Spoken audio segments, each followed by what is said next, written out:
Welcome to Revlog, where today's kind of a sad day. Is it? Yeah. Well, Catherine is here with us. That's not what's sad. It's not sad that Catherine's here, but it is sad because Catherine is stepping back from her role as our media director. So we needed to get her in one final Revlog. That's right. She can let it air all the laundry. Oh, right, are you going to air any laundry? Oh, there's just so much. We'll have to redact the whole thing. Yeah, I don't know if they could handle the laundry. Oh, but we love you. We're so grateful for Amen. your time at the church. You've been wonderful. Well, thank you. And I'm not leaving. I've gotten that question a lot. I am not leaving the church.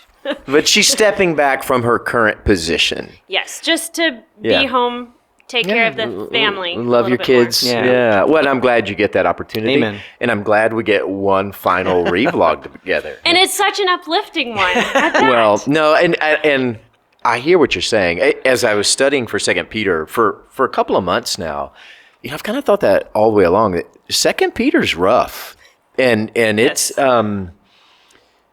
sometimes we have to remember grace when we're working through 2 Peter, and because he kind of calls them out throughout here, and it's pretty heavy-handed but necessary. Yep. And all that. So we're looking at 2 Peter 2, 1 through 3. Peter, after his introduction now, is coming after the false teachers and false prophets in the church. Aaron, you help us get started. So what was your initial reaction here to Peter? It's here. he just pulls no punches. Just be not deceived.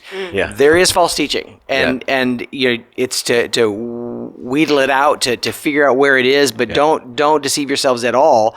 And what was depressing to me is that there are people that are willfully deceptive, that are doing it intentionally. And, I can, because I know that I've said some things that probably, missed the mark. Sure. But the intention is never to deceive. But there are those that seek to deceive and to pull away. And that hurts my heart. I mean, I want to believe that.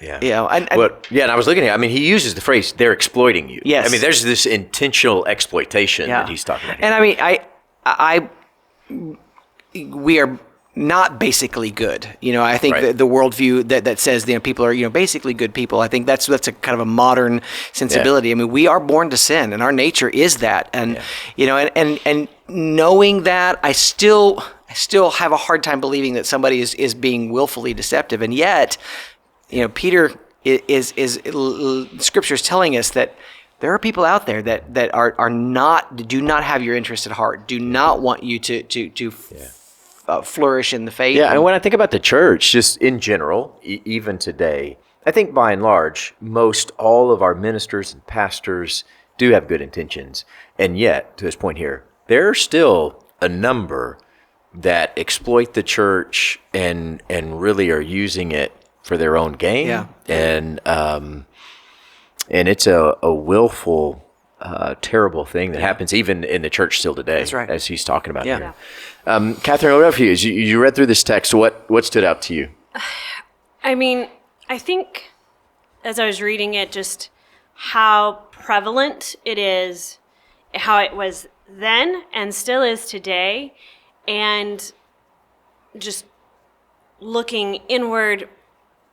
What are the ways I find myself being deceived? Sure, yeah. And what do I need to do to stay on guard? Yeah. And having that discernment to weed out the false teachings. Because it is so easy that we have the age of information. It's all there. There's so much at our fingertips. And yet, where is there the accountability? Who's checking those things? And that falls on me. So am I doing the work? And I guess I'm getting into the questions there a little bit. But really, it was just how easily it is for me and others to be so deceived. Yeah, and I think that's part of kind of where I was going earlier, that today people are fed so much more information, to your point, and we have access to so many more preachers and teachers online, on TV. And this is wonderful. I know a lot of our folks do this too. They'll be in our service, and then they watch several other services during the week, and I do too. But the more we take in, especially from sources that are more distant to us, there's more of an opportunity to be deceived, right? There's more of an opportunity for false teaching in that.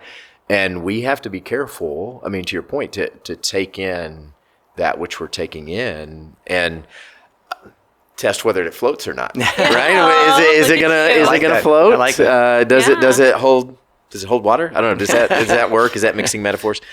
But comparing it against the word of the Lord, right? What we're taking in.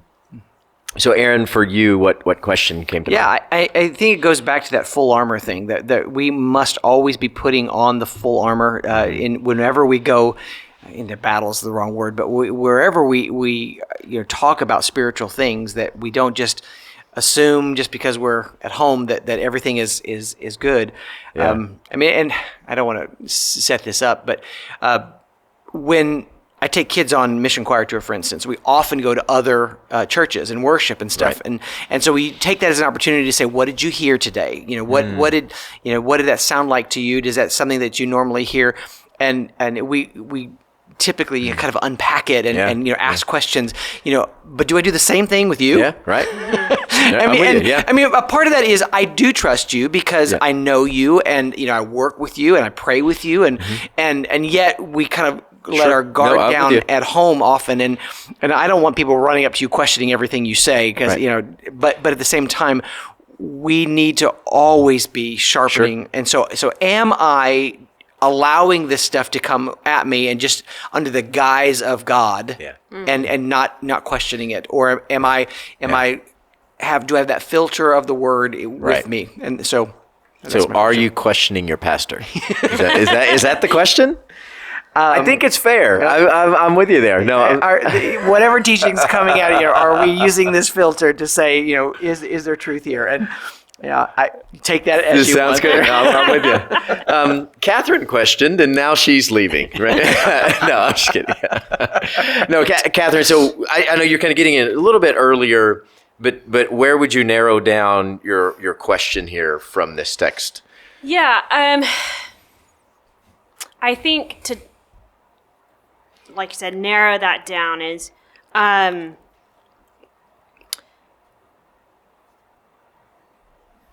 I guess kind of two questions actually. So do I have the discernment I need to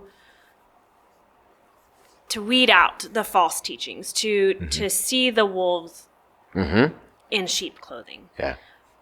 But then also it made me question myself and the slippery slope that, and you talked about this, there's so many leaders out there, and it can, with good intentions, and yet you let sin in and it can be a real slippery slope. Sure. And so where have I unintentionally or even intentionally, led others astray? Yeah. It is a sobering thought, isn't it? Because I mean, the truth is, in leadership, I mean, knowing our own nature, we have deceived people, and we have to repent of that. We have to submit to say, "Oh God, help me." Yeah. Well, and it's like where you were going earlier, and I think we all have to wrestle with this.